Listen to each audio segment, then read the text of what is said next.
Liberalna partija pripremila je prijedlog zakona o ličnom stečaju potrošača kojim će omogućiti stvaranje uslova da se prezaduženim građanima omogući reprogramiranje njihovih dugova. Provjerili smo šta o tome misle ostale partije. Zakon o ličnom stečaju ili bankrotu već postoji u zemljama Evropske unije, a spremaju ga i našoj komšiji u Hrvatskoj. To, kažu opoziciji, treba i našoj zemlji, jer je to jedini način da se pomogne najsiromašnijima.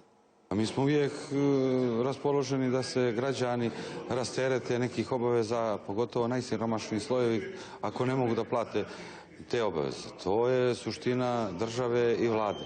Da pomognu ljudima koji su u teškoj situaciji ekonomskoj, a u teškoj ekonomskoj situaciji su zato što su ih državni organi, vlada i ostale strukture doveli u tu poziciju. Kad znamo da naša država staje u zaštitu pojedinih privatnih kapitala, onda je za očekivati da naša država stane u zaštitu najsiromašnijih slojeva našeg stanovništva. Tako da modalitet kako riješiti taj problem, njih sigurno ima više, ali uz dobru volju može se naći.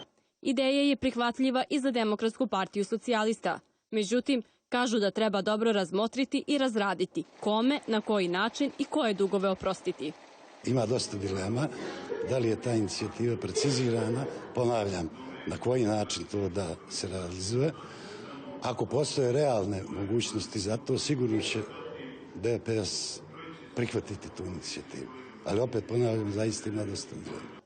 Poslanik Liberalne partije Andrija Popović potvrdio je našoj televiziji da će ta partija na prvom redovnom zasjedanju Skupštine inicirati raspravu o zakonu o ličnom stečaju potrošača.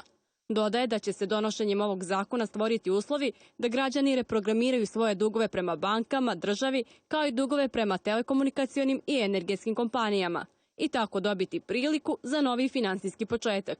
Ivana Cimbaljević, Prva televizija.